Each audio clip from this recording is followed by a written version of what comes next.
நான் தான் உங்களோட ஏபி. தெலுங்கானால நம்ம இது வரைக்கும் கேள்விப்படாத ஒரு கேஸை பற்றி தான் இந்த ஒரு வீடியோவில் பார்க்க போகிறோம். ஸோ இருக்கிறதுல ரொம்ப கேவலமான ஒரு கேஸ் அப்படின்றது சொல்லலாம். என்ன அப்படின்னாக்கா, ஒரு 30-35 வயசு ஆள், அந்த ஆளை ஒரு 50 வயசு அம்மா லவ் பண்ணுறாங்க. அந்த 50 வயசு அம்மா இருக்காங்க இல்லையா, அவங்களுக்கு ஒரு பொண்ணு இருக்காங்க 23 வயசில். அந்த 23 வயசு பொண்ணும் அந்த 35 வயசு ஆளை வந்துட்டு லவ் பண்ணுறாங்க. அப்போது அம்மாவும் பொண்ணும் அந்த 35 வயசு ஆளை 2 பேருமே சேர்ந்து லவ் பண்ணுறாங்க. ஸோ இந்த ஒரு விஷயம் ஒன்று நடந்துக்கிட்டு இருக்கு. கூடவே இந்த 23 வயசு பொண்ணு இருக்கு இல்லையா, அவளுக்கு ஒரு கல்யாணமும் நடக்குது. அந்த புது மாப்பிள்ளைய இந்த 23 வயசு பொண்ணு கொன்னுடுறா அம்மா கூட சேர்ந்து. ஸோ அதுக்கப்புறமா என்ன நடக்குதுன்னா, அம்மா பொண்ணு 2 பேருமே வந்துட்டு அந்த 35 வயசு ஆள் வந்துட்டு லவ் பண்ணி இங்கே ஓடி போய் கல்யாணம் பண்ணிட்டு ஒன்றா வாழலாம் அப்படின்ற ஒரு முடிவுக்கு வராங்க. ஆனால் இந்த 35 வயசு ஆளுக்கு வந்துட்டு சிங்கிளா அப்படின்னு கேட்டிங்கன்னா கிடையாது. அவனுக்குமே ஒரு ஃபேமிலி இருக்குது, அவனுமே கல்யாணம் ஆனவன். ஸோ இந்த மாதிரி கேட்கும்போது ஒரு மாதிரி கேவலமான ஒரு டாக்ஸிக் ரிலேஷன்ஷிப் இருக்குல்ல. ஸோ இந்த டாக்ஸிக்கான இந்த முக்கோண காதலில் தேவையில்லாத ஒரு பையனை மறுபடியும் கொன்று இருக்கு ஒரு கல்யாண வாழ்க்கையில். எப்படி நம்ம மேகாலயா அந்த ஹனிமூனில் வந்துட்டு சோனம் ஒரு பையனை சம்மந்தமே இல்லாமல் கொன்னாலும் தான் கள்ளக்காதல் கூட வந்துட்டு சேர்ந்து வாழ்றதுக்காக, ஸோ அதே போல் லிட்ரலி தெலுங்கானாலுமே நடந்திருக்கு. இந்த தெலுங்கானாவுக்கு வந்துட்டு இன்ஸ்பிரேஷனலாக இருந்தது எந்த ஒரு ஸ்டோரி தெரியுமா? இந்த மேகாலயா அப்படின்னு சொல்லப்படுற இந்த சோனம் ஸ்டோரி இருக்கு இல்லையா, இந்த ஸ்டோரியை பார்த்து தான் நம்மளும் அதே போல் அந்த 23 வயசு பெண்மணியோட ஹஸ்பண்டை கொன்னுட்டு நம்ம 3 பேரும் எங்கேயாவது ஓடி போய் கல்யாணம் பண்ணி வேற ஏதோ ஒரு நாட்டில் போய் சந்தோஷமாக வாழலாம் அப்படின்னு சொல்லி பிளான் பண்ணி ஒரு பையனை அநியாயமாக கொண்டு இருக்காங்க. அந்த பையனுக்கு இப்போதான் கடந்த 1 மாசத்துக்கு முன்னாடி கல்யாணம் நடந்திருக்கு. ஒரே மாசத்துல அம்மாவும் பொண்ணும் சேர்ந்து அந்த பையனை கொண்டு போட்டிருக்காங்க இந்த ஒரு 35 வயசு ஆளோட உதவினால. ஸோ இன்னைக்கு இந்தியாவில் மிக பெருசாக பேசப்படுற 2 விஷயம். ஒன்று இந்த தெலுங்கானா கேஸ், 2வது வந்துட்டு கொல்கட்டாவில் இருக்கிற ஒரு லா காலேஜில் ஒரு பொண்ணு மறுபடியும் ரேப் செய்யப்பட்டிருக்கான். ஸோ இந்த 2 விஷயங்கள் தான் இந்தியா முழுக்க இன்னைக்கு ரொம்ப பேசப்படுற ஒரு விஷயமா இருக்கு. இன்னைக்கு நம்ம இந்த தெலுங்கானாவோட மொத்த விஷயத்தை பற்றியுமே ரொம்ப ஷார்ட் அண்ட் ஸ்வீட்டா 10 நிமிஷத்தில் தெரிஞ்சுக்கலாம். ஸோ வாங்க வீடியோக்குள்ள போகலாம். நான் தான் உங்களோட AB and welcome to our channel. இன்னும் நம்ம சேனல் சப்ஸ்கிரைப் பண்ணலாம், உடனே சப்ஸ்கிரைப் பண்ணிக்கோங்க. அப்போ தான் நீங்கள் பண்ணுற ஒவ்வொரு சப்ஸ்கிரைபும் எனக்கு அடுத்தடுத்த வீடியோ போடுறதுக்கும் மோட்டிவாக இருக்கும். உலகத்தில் நடக்கிற எல்லா விஷயங்களும் நான் வெறும் உங்ககிட்ட 10 நிமிஷத்தில் கொண்டு வந்து சேர்க்கறதுக்கு மிகப்பெரிய ஒரு சப்போர்ட்டாகவுமே இருக்கும். ஸோ உங்களோட ஒவ்வொரு லைக்குமே அடுத்தவங்களுக்கு இந்த வீடியோ வந்து ரெக்கமெண்ட் ஆகிறதுக்கு ரொம்ப யூஸ்ஃபுல்லாக இருக்கும். ஸோ மறக்காம லைக் அண்ட் சப்ஸ்கிரைபுமே பண்ணிக்கோங்க. ஃபர்ஸ்ட் விஷயம் எங்கேருந்து ஆரம்பிக்கலாம் அப்படின்றத பார்க்கும்போது முதல்ல இந்த கேஸில் சம்மந்தப்பட்டவங்களாம் யார் அப்படின்றது முதல்ல பார்க்கணும். ஏன்னா இது ஒரு முக்கோண காதல் அப்படின்றப்போ சில கன்ஃபியூஷன் ஏற்படுறதுக்கான வாய்ப்புகள் இருக்குது. ஸோ அதனால முன்னாடியே சொல்லிடுறேன். ஒரு 23 வயசு பெண்மணி, இவங்க பேர் வந்து ஐஸ்வர்யா. இவங்களோட அம்மா ஒருத்தங்க இருக்காங்க, அவங்க பேர் வந்துட்டு சுஜாதா. கிட்டத்தட்ட வந்துட்டு 50 வயசு அப்படின்றது ஆகுது. இவங்க 2 பேருமே வந்துட்டு ஒரு பேங்க்ல வேலை செய்கிறாங்க. இந்த பேங்க்ல வேலை செய்கிற ஒரு மேனேஜர் ஒருத்தங்க இருக்காங்க, அவர் பேர் தான் வந்துட்டு திருமால் ராவ். இவருக்கு வந்துட்டு 35 வயசு அப்படின்றது ஆகுது. ஸோ இவருக்கு தனியாக ஒரு ஃபேமிலி அப்படின்றது ஒன்று இருக்குது. ஸோ இவரும் வந்துட்டு கல்யாணம் ஆனவர் அப்படின்றது ஒரு முதல் விஷயம் தெரிஞ்சுக்கங்க. ஸோ இந்த ஒரு ஸ்டோரி எங்கே ஆரம்பிக்குதுன்னா, தெலுங்கானால ஒரு பேங்க்ல ஆரம்பிக்குது. ஸோ இந்த பேங்கோட மேனேஜராக இருக்கிற திருமால் ராவ் இருக்கா இல்லையா, 35 வயசு ஒரு ஃபேமிலி மேனு. ஸோ இவருக்கு கீழே வந்துட்டு சுஜாதா அப்படின்னு சொல்லப்படுற ஒரு 50 வயசு அம்மா வேலை செஞ்சுக்கிட்டு வந்திருக்காங்க. இந்த சுஜாதா அப்படின்னு சொல்லப்படுற இந்த ஒரு 50 வயசு அம்மாவுக்கும் 35 வயசாக இருக்கிற திருமால் ராவுக்குமே வந்துட்டு அந்த ஒருத்தர் வேலை செய்கிற அந்த ஒரு பேச்சு வார்த்தையில் வந்துட்டு டக்குன்னு ஒரு லவ் அப்படின்ற ஒரு விஷயம் வருது. ஒரு லவ்னு சொல்ல முடியாது, அது ஒரு அஃபெக்ஷன் அஃபேர்னு கூட சொல்லலாம். ஸோ இந்த மாதிரி ஒரு விஷயம் நடக்கும்போது இந்த 50 வயசு அம்மா வந்துட்டு 35 வயசு ஆளாக இருக்கிற அந்த மேனேஜர் கிட்ட கொஞ்சம் க்ளோஸாக பழக ஆரம்பிக்கிறாங்க. ஒரு கட்டத்துக்கு மேலே ரிலேஷன்ஷிப்பில் இருக்காங்க அப்படின்ற ஒரு விஷயம் தெரிய வருது. ஸோ ஒரு கட்டத்துக்கு மேலே என்ன ஆகுதுன்னா, சுஜாதா அப்படின்னு சொல்லப்படுற இந்த 50 வயசு அம்மாவுக்கு வந்துட்டு உடம்பு சரியில்லாமல் போகுது. ஸோ இது பேங்க் வேலையாச்சு, ஸோ இது அப்படியே விட்டுற முடியாது, இவங்களுக்கு பதிலாக வேற யாராச்சும் ஒருத்தவங்க வந்துட்டு நாமினி பண்ணலாம் அப்படின்னு சொல்லி இந்த 50 வயசு அம்மா வந்துட்டு தான் சொந்த பொண்ணாக இருக்கிற 23 வயசாக இருக்கிற ஐஸ்வர்யாவை வந்துட்டு இந்த வேலைக்கு வந்துட்டு ஷிஃப்ட் பண்ணுறாங்க.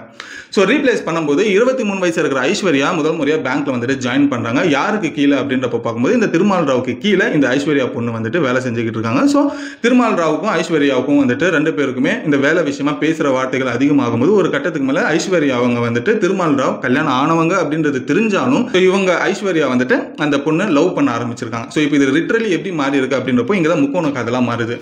பேங்க் மேனேஜராக இருக்க திருமால் ராவ் ஆல்ரெடியே முன்னாடி லவ் பண்ணிட்டு இருக்கிறாரு சுஜாதா அப்படின்னு சொல்லப்படுற இந்த ஐஸ்வர்யா அம்மாவை. இப்போ ஐஸ்வர்யாவுமே வந்துட்டு லவ் பண்ண ஆரம்பிச்சிட்டாங்க. ஸோ அப்போ திருமால் ராவ் வந்துட்டு அம்மாவையும் லவ் பண்ணுறாரு, பொண்ணையும் லவ் பண்ணுறாரு, பொண்ணும் வந்துட்டு மேனேஜரை லவ் பண்ணாங்க, அம்மாவும் வந்துட்டு மேனேஜரை லவ் பண்ணாங்க. ஸோ இப்படி ஒரு முக்கோண காதலாக இருந்துட்டு இருக்கு. ஸோ இப்படியே போய்கிட்டு இருக்கிற நேரத்தில் ஒரு கட்டத்துக்கு மேலே என்ன நடக்குதுன்னா, இந்த 50 வயசு அம்மா சுஜாதா இருக்காங்க இல்லையா, ஸோ இவங்களுக்கு வந்துட்டு இந்த விஷயம் தெரிஞ்சிச்சு, தான் பொண்ணு ஐஸ்வர்யா வந்துட்டு மேனேஜர் கிட்ட ரொம்ப க்ளோஸாக இருக்காங்க அப்படின்னு சொல்லி. இதுக்காக வந்துட்டு சுஜாதா அவங்களோட பொண்ணை வந்துட்டு கண்டிச்சிருக்காங்க. பட் அதுக்கு மீறியும் ஐஸ்வர்யா என்ன பண்ணியிருக்காங்கன்னா, பண்ணியிருக்காங்கன்னா நிறைய இன்னும் க்ளோஸாக வந்துட்டு மேனேஜர் கிட்ட பழக ஆரம்பிச்சிருக்காங்க. வீடியோ கால் பண்ணுற அளவுக்குலாம் வந்துட்டு இந்த ரிலேஷன்ஷிப் ஐஸ்வர்யாவுக்கும் அந்த மேனேஜருக்கும் போக ஆரம்பிச்சிச்சு. ஸோ இப்படியே போய்கிட்டு இருந்தால் வேலை ஆகாது அப்படின்றது சொல்லி நம்மளோட லவ் என்ன ஆகுதுன்னு சொல்லி அந்த 50 வயசு அம்மா பயப்பட ஆரம்பிச்சாங்க. ஸோ இதனால எடுத்த முடிவு என்ன அப்படின்றப்போ ஐஸ்வர்யாவுக்கு சீக்கிரமாக ஒரு கல்யாணத்தை பண்ணி விட்டுட்டா இந்த மேனேஜர் ஃப்ரீ ஆகிடுவாங்க. ஸோ இவங்க 2 பேரையும் பிரிச்சிடலாம். நானும் திரும்பி மேனேஜரும் நம்மளும் வந்துட்டு மறுபடியும் வந்துட்டு அஃபேருக்குள்ளே வரலாம்னு சொல்லி இந்த சுஜாதா அம்மா வந்துட்டு ஒரு இது பண்ணியிருக்காங்க, பிளான் போட்டிருக்காங்க. ஸோ இந்த பிளான் படி வந்துட்டு ஐஸ்வர்யாவை கட்டாயப்படுத்தி ஒரு கல்யாணமும் பண்ண வைக்கிறாங்க. அப்போது இந்த முக்கோண காதலுக்குள்ள இன்னொன்று ஒரு கேரக்டர் வருது. அவர் தான் வந்துட்டு தேஜேஸ்வர் அப்படின்னு சொல்லப்படுற ஒரு பையன். இந்த பையன் ரொம்ப சுறுசுறுப்பாக இருக்கிற ஒரு பையன், ஒரு டான்ஸர்னு கூட சொல்லப்படுறாங்க. ஸோ இந்த தேஜேஸ்வர் அப்படின்ற ஒரு பையனுக்கு ஐஸ்வர்யாவை வந்துட்டு கல்யாணம் பண்ணி வைக்கிறாங்க இந்த சுஜாதா அப்படின்னு சொல்ல போகிற இந்த 50 வயசு அம்மா. ஸோ 2 பேருக்கும் கல்யாணம் ஆகுது. கல்யாணம் ஆகி ஒரு மாதம் அப்படியே நல்லா போய்கிட்டு இருக்கு. ஸோ அதுக்கப்புறமா திரும்பியும் ஐஸ்வர்யா என்ன பண்ணுறாங்கன்னா அந்த மேனேஜருக்கு ஃபோன் பண்ணப்படியும் வீடியோ கால் பண்ணி, அதாவது கல்யாணம் ஆனதுக்கப்புறமாவும் ஐஸ்வர்யா வீடியோ கால் பண்ணியிருக்காங்க இந்த ஒரு மேனேஜருக்கு. ஸோ இந்த மேனேஜரும் வந்துட்டு ஐஸ்வர்யா கிட்ட பேச ஆரம்பிச்சிருக்காங்க. ஸோ இதுக்கப்புறமாவும் இன்னும் வந்துட்டு சுஜாதா அப்படின்னு சொல்லப்படுற அந்த 50 வயசு அம்மா வந்துட்டு டென்ஷன் ஆகுறாங்க. என்ன கல்யாணம் ஆகியுமே வந்துட்டு இந்த மேனேஜர் வந்துட்டு இந்த பொண்ணு விட மாட்டேங்குது, இந்த மேனேஜரும் பேசிக்கிட்டு இருக்காங்க, இது இப்படியே போனால் வந்துட்டு இந்த மேனேஜர் நம்மளை டீலில் விட்டுருவோம் அப்படின்னு சொல்லி என்ன பண்ணியிருக்காங்க அப்படின்றப்போ அம்மாவும் பொண்ணும் பேச ஆரம்பிச்சிருக்காங்க சீரியஸாக இந்த மேனேஜர் பற்றி. ஸோ ஒரு கட்டத்துக்கு மேலே 2 பேருமே லவ் பண்ணலாம், ஸோ நானும் லவ் பண்ணுறேன், நீயும் லவ் பண்ண அந்த மேனேஜர்னு சொல்லி அந்த அம்மாவே சொல்லியிருக்கேன் தான் பொண்ணுக்கிட்ட. ஸோ இதனால இப்போ தேஜேஸ்வர் அப்படின்னு சொல்லப்படுற ஒரு பையன் புது மாப்பிள்ள இருக்காங்க இல்லையா, இப்போ இவன் நடுவில் இருக்கானே, இவனை விட்டுட்டு எப்படி நம்ம வருது அப்படின்ற பட்சத்தில் இந்த ஒரு விஷயம் அந்த மேனேஜருக்கு கிட்ட போயிருக்கு.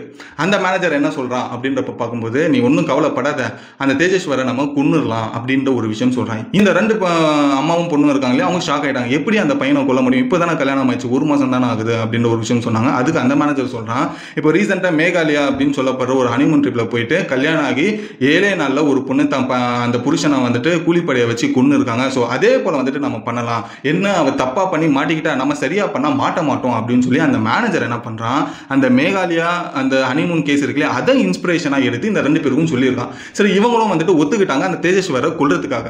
ஸோ எப்படி அந்த தேஜேஸ்வர் அந்த அம்மாவுக்கு மருமகம் வேணும், தம் பொண்ணுக்கு புருஷன் வேணும். ஸோ அப்படி இருந்தாலும் இந்த 2 பொண்ணுங்க என்ன பண்ணுறாங்கன்னா இந்த ஒரு மாப்பிள்ளையை கொல்றதுக்கான ஒரு பிளான் போடுறாங்க. சரி, கொல்றதுக்கு பிளான் போட்டாங்கன்னா யாரு கொல்றது அப்படின்ற ஒரு கேள்வி வருது. அதுக்குமே மேனேஜர் என்ன சொல்றான், திருமால் ராவ் அப்படின்றப்போ, எங்கிட்ட ஒரு 2-3 பேர் லோன் சொல்லி சுத்திக்கிட்டு இருக்காங்க, அவங்களோட கஷ்டத்தை பார்த்தா கண்டிப்பாக ரொம்ப அர்ஜென்ட்டுன்னு தேவைப்படுது, அவங்க கேட்குற அமௌண்ட்டை நம்ம கொடுத்துட்டோம் அப்படின்றப்போ லோன் இல்லாமல் அவங்க நம்ம சொல்றதை கேட்பாங்க, ஸோ அவங்கள நான் வந்து யூஸ் பண்ணிக்கிட்டு நான் வேலையை முடிச்சிட்டேன்னு சொல்லி திருமால் ராவ் இதை சொல்லியிருக்காரு.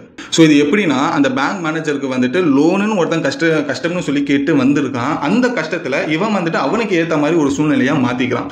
ஸோ இதனால அந்த திருமால் ராவ் அப்படின்ற மேனேஜர் என்ன பண்ணுறான்னா, அந்த லோனை கேட்டு சுற்றி வர அந்த ஒரு 3 பேரை வந்துட்டு கூப்பிட்டு தனியாக பேசுகிறான். உங்களுக்கு என்னடா 2 லட்சம் 1 லட்சம் அப்படின்ற ஒரு லோன் தானடா தேவை, அது நானே தரேன், நீங்கள் லோன் அப்படின்ற ஒரு விஷயம் கொடுக்க தேவையில்லை, ஆனால் நான் சொல்கிற வேலையை நீங்கள் செய்யணும், ஒருத்தனை வந்துட்டு நீங்கள் கொன்று ஏதாச்சும் ஒரு இடத்துல தூக்கி போட்டணும், ஆள் அடையாளமே தெரியக்கூடாது அப்படின்னு சொல்லி ஒரு வேலையை கொடுக்குறான். ஸோ இந்த 3 பேருமே வந்துட்டு சரி, லோனு வந்துட்டு கிடைக்காமலே இவங்க நம்ம காசு தரேன்றாங்களே சரி அப்படின்னு சொல்லி இந்த 3 பேரும் ஒத்துக்கிட்டாங்க, அந்த லோன் வாங்க வரவங்க. ஸோ அதுக்கு ஏற்ற மாதிரி இந்த ஒரு மேனேஜருமே இந்த 3 பேரை வச்சு அந்த தேஜேஸ்வரை கடத்திடுறான். அந்த புது மாப்பிள்ளைய கடத்தினதுக்கு அப்புறமா கொன்னே போட்டுட்டு ஒரு கனல் வழியா வந்துட்டு அந்த 3 பேரும் தூக்கி போட்டுறாங்க அவனோட டெட் பாடியை. ஒரு 3-4 நாள் ஆகியுமே அந்த புது மாப்பிள்ளை வீட்டில் இருக்க அவங்களோட அம்மா அப்பா எல்லாருமே வந்துட்டு யோசிக்க ஆரம்பிக்கிறாங்க, என்ன ரொம்ப நாளாக 2-3 நாள் ஆகியுமே பையன் வீட்டுக்கு வரல, என்ன ஏதாச்சுன்னு சொல்லி ஐஸ்வர்யா கிட்டேயுமே கேட்டிருக்காங்க, உங்களுக்குள்ளே ஏதாவது பிரச்சனையான்னு சொல்லி. ஐஸ்வர்யாவும் எங்களுக்குள்ள எந்த பிரச்சனையும் இல்லை, எங்ககிட்டயுமே வந்துட்டு இதோ போயிட்டு வரணும் தான் சொன்னாரு, அதுக்கப்புறமா எங்கே போனான்னு எனக்கும் சொல்லி சொல்லி ஐஸ்வர்யா வந்துட்டு நடிக்க ஆரம்பிச்சா. அவங்களோட புது மாப்பிள்ளையோட அப்பா அம்மா சைட்ல இருந்து வந்துட்டு ஐஸ்வர்யோட அம்மாவுக்கு ஃபோன் வருது, சுஜாதாவும் இதே பதில் சொல்லியிருக்காங்க. ஸோ அப்படி இருக்கிற நேரத்தில் அந்த பையனோட அப்பா அம்மா போயிட்டு மிஸ்ஸிங் கேஸ் கொடுத்துருக்காங்க. அந்த மிஸ்ஸிங் கேஸில் வந்துட்டு கொடுத்ததுக்கு அப்புறமா ஒரு டெட் பாடி ஃபவுண்ட் பண்ணப்படுது. அந்த டெட் பாடியில் கையில் அம்மா அப்படின்ற ஒரு எழுத்து வந்துட்டு எழுதப்பட்டிருக்கு. ஸோ இந்த ஒரு அடையாளத்தை வச்சு இது வந்துட்டு தேஜேஸ்வர் தான் அப்படின்னு சொல்லி அவங்க வீட்டில் இருக்கிறவங்க எல்லாரும் கண்டுபிடிக்கிறாங்க. கண்டுபிடிச்சதுக்கு அப்புறமா அந்த பையன் கல்யாணம் ஆகி ஒரே மாசத்துல, அதாவது 4 வாரத்தில் இந்த ஐஸ்வர்யாவும் அவனோட அம்மா சுஜாதாவுமே பிளான் போட்டு இந்த ஒரு செயலை செஞ்சிருக்காங்க அப்படின்றது ஒரு கேஸுமே கொடுக்கப்படுது. அதுக்கப்புறம் போலீஸ் விசாரிக்க வேண்டியதில் விசாரிச்சதுக்கு அப்புறமா தான் இந்த முக்கோண காதலுமே வெளியில வருது. யார் அப்படின்றது இந்த பேங்க் மேனேஜரை சுற்றி வந்த இந்த 3 பேர் லோன் கேட்டு வந்தவங்க, அவங்க தான் இதை செஞ்சாங்க, இதுக்கு மாஸ்டர் மைண்டாக இருந்தது இந்த பேங்க் மேனேஜர் தான் அப்படின்ற ஒரு விஷயமும் சொன்னாங்க. இந்த பையனை கொன்னுட்டு இந்த அம்மாவும் அவங்களோட பொண்ணும் அந்த பேங்க் மேனேஜரும் இந்த 3 பேரும் எங்கேயாவது அந்தமானுக்கோ இல்லைன்னா லடாக்குக்கோ போயிட்டு யாருக்கும் தெரியாமல் புது லைஃப் ஸ்டார்ட் பண்ணலான்ற ஒரு பிளான்ல இருந்தாங்க அப்படின்ற ஒரு விஷயம் தெரிஞ்சது. அப்போ இந்த பேங்க் மேனேஜரோட ஃபேமிலி அப்படின்றது கேட்கும்போது அது ஒரு கேள்விக்குறியாகவே மாறிச்சு. இப்போ எல்லாருமே கூண்டோட மாட்டிக்கிட்டு இப்போ இன்வெஸ்டிகேஷன்ல இருக்காங்க. ஸோ இதை நம்ம பார்க்கும்போது நீ முக்கோண காதல் பண்ணுறியோ இல்லைனா ஸ்கொயர் காதல் பண்ணுறியோ என்ன கர்மத்தை வேணால் பண்ணிட்டு போ, அது பிரச்சனையே இங்கே கிடையாது. அது உங்களுக்குள்ளே இருக்கிற ஒரு பர்சனலான விஷயம். நீ அம்மாவை லவ் பண்ணு, பொண்ணை லவ் பண்ணு, இல்லை அம்மாவும் பொண்ணு 2 பேரும் ஒன்றை லவ் பண்ணுறாங்க, ஏதாச்சும் ஒன்று பண்ணிட்டு போங்க. ஆனால் சம்மந்தமே இல்லாமல் இந்த பையனை கல்யாணம் பண்ண வச்சு அந்த பையனை இந்த ஸ்டோரியில் கொண்டு வந்து அநியாயமாக ஒரே மாதத்தில் கொன்று ஒரு கிணல்ல தூக்கி போட்டிருக்காங்க. அப்படின்ற பட்சத்தில் அந்த பையன் என்னடா தப்பு பண்ணா கல்யாணம் பண்ணதை விட? இதே ஒரு லிட்ரலி இதே பிரச்சனை தான் அந்த சோனம் அப்படின்னு சொல்லப்படுற அந்த மேகாலயா ஹனிமூன் கேஸ்லையுமே. சிவனேன்னு இருந்தால் அவனை போயிட்டு கல்யாணம் பண்ண வச்சு 7 நாள் ஹனிமூன்ன்ற பேரில் கூட்டிகிட்டு போயிட்டு அந்த பையனையுமே கொன்று போட்டாங்க, இவனையுமே கொன்று போட்டாங்க. ஸோ கல்யாணம் அப்படின்ற ஒரு விஷயம் ஒரு பொண்ணுக்கு பிடிச்சா பண்ணுங்க, அப்படி இல்லையா பிடிக்கலன்னா அவன் பிடிச்ச பையன் கூட சேர்த்து வச்சிருங்க. இல்லைனா இந்த மாதிரி அநியாயமாக நிறைய பசங்களோட வாழ்க்கை கேள்விக்குறியா மாறும். உயிரே போகிற அளவுக்கு இப்போ நிறைய பெண்கள் துணிஞ்சு இருக்காங்க அப்படின்றது முதல்ல ஒரு விஷயம் தெரிஞ்சுக்குங்க. நம்ம ஒரு கேஸை பற்றி சொல்கிறோம் அப்படின்றப்போ இந்த மாதிரி திரும்பியும் வந்துட்டு எங்கேயும் நடந்துடக்கூடாது அப்படின்ற ஒரு விஷயத்துக்காக தான் நம்ம அது வெளியிலேயே கொண்டு வருது. பட் இந்த ஒரு கேஸை நம்ம சொன்னதுக்கு அப்புறமா இதுவே ஒரு இன்ஸ்பிரேஷனாக வச்சு அடுத்த ஒரு தப்பு நடக்குது அப்படின்றப்போ இது எப்பயுமே இந்த தப்பு அப்படின்றது கண்டினியூ ஆகுதுன்னா அப்போ இதுக்கு ஒரு எண்டே இல்லையா? இவங்கெல்லாம் பயம் அப்படின்றது இல்லையா? இல்லை இவங்க பயம் வர மாதிரி நம்ம வந்து தண்டனை கொடுக்கறது இல்லையா அப்படின்றது எனக்கு ஒரு டவுட்டாகவே இருக்கு. உங்க 2 பேருக்கும் பிடிக்கல அப்படின்றப்போ அது அந்த பையனை கொல்லணும், அந்த பொண்ணை கொல்லணும் அப்படின்றது தான் எண்டுன்றது கிடையாது. டிவோர்ஸ் அப்படின்ற ஒரு விஷயம் இருக்குல்ல, அது எல்லாருக்குமே தெரியும்ல. எல்லாருமே யார் வேணாலும் நினைச்சா அது பாசிபிள் அப்படின்ற ஒரு விஷயம் தெரியுதுல. அப்போ அது டிவோர்ஸ் அப்படின்ற ஒரு விஷயம் பண்ணிட்டு அந்த பொண்ணு டேரக்டா அந்த பையனை பார்ப்ப நான் லவ் பண்ணிட்டு இருந்தேன், உங்க கூட இருக்கிறதுக்கு பிடிக்கல, நான் டிவோர்ஸ் வாங்கிட்டு அந்த பையன் கூட நான் வாழ போயிடுறேன், அந்த பையனை ஏத்துக்கிறதுக்கு எனக்கு ரெடியா இருக்கான். ஸோ அப்படி ஒரு விஷயத்த சொல்லிட்டு நீங்க டிவோர்ஸ் வாங்கி செப்பரேட் ஆயிட்டீங்கன்னா அந்த பையனும் வேற வாழ்க்கையை வாழ்ந்துட்டு போயிடுவான், வேற லைஃப் அவனுக்கு கிடைச்சிடும், உங்களுக்கும் நீங்க கிடைச்ச லைஃப் கிடைச்சிடும். அதை விட்டுட்டு இப்படி கொல்ற அளவுக்கு சம்மந்தமே இல்லாத ஒரு பையன் அப்பாவி பையனை கொன்னுட்டு அந்த பாவத்தை எடுத்துக்கிட்டு சுமந்துக்கிட்டு இருக்கீங்க. இதை வந்துட்டு ஒரு இன்ஸ்பிரேஷனலா இந்த சோனம் கதையை வேற வந்துட்டு எடுத்துக்கிட்டு இந்த ஒரு தப்பை செஞ்சிருக்கீங்கன்னா நம்ம ஊர்ல தண்டனை ரொம்ப கம்மியா இருக்கு அப்படின்றத இந்த ஒரு விஷயத்துலலாம் வந்துட்டு தோண ஆரம்பிக்குது எனக்கு. இதுதான் ஃப்ரெண்ட்ஸ், இப்போ தெலுங்கானால நடந்த ஒரு எக்ஸ்ட்ரீம் லெவலான ஒரு கேஸ். இந்த முக்கோண காதல்னு சொல்லப்படாது, காதல்னு சொல்லுறதா அஃபேர்னு சொல்லுறதா என்ன கன்றாவி சொல்லுதுன்றது தெரியல. ஸோ இந்த ஒரு விஷயம் ரொம்ப ஒரு ஸ்டன்னிங்காக பேசப்பட்டு இருக்கிற ஒரு விஷயமா இருக்கு சவுத் இந்தியா முழுக்க. ஸோ அந்த ஒரு இன்ஃபர்மேஷன் தான் உங்ககிட்ட நான் கொண்டு வந்திருக்கேன். இந்த ஒரு இன்ஃபர்மேஷன் யூஸ்ஃபுல்லாக இருந்தால் லைக் பண்ணிக்கங்க. இந்த ஒரு சம்பவத்தை பற்றி நீங்கள் என்ன நினைக்கிறீங்கன்றதையும் கமெண்ட்டில் சொல்லுங்கள் உங்களோட கருத்தை. ஏன்னா ஒரு தப்பு பண்ணுறது இன்னொரு தப்பை வச்சு இன்ஸ்பிரேஷன் வச்சு பண்ணுறது இது கண்டிப்பாக சரியான ஒரு விஷயம் இல்லை. இந்த ஒரு விஷயத்தை பற்றி உங்களோட கருத்தை கமெண்ட்டில் சொல்லுங்கள். ஸோ இன்னும் நம்ம சேனல் சப்ஸ்கிரைப் பண்ணலாம், உடனே சப்ஸ்கிரைப் பண்ணிக்கங்க. நீங்கள் பண்ணுற ஒவ்வொரு லைக்குமே மற்றவங்களுக்கும் இந்த வீடியோ ரெக்கமெண்ட் ஆகும். நீங்கள் பண்ணுற ஒவ்வொரு சப்ஸ்கிரைப்புமே நம்ம சேனல் க்ரோத் ஆகிறதுக்கு ரொம்ப பெரிய ஒரு ஹெல்ப்ஃபுல்லாக இருக்கும். ஸோ மறக்காம உங்களோட சப்போர்ட்டை லைக் அண்ட் சப்ஸ்கிரைபில் காமிச்சிக்கங்க. ஸோ இத்தோட இந்த வீடியோ முடிச்சுட்டு அடுத்த ஒரு சூப்பரான வீடியோவில் உங்களை வந்து நான் பார்க்குறேன். Until then bye bye AV.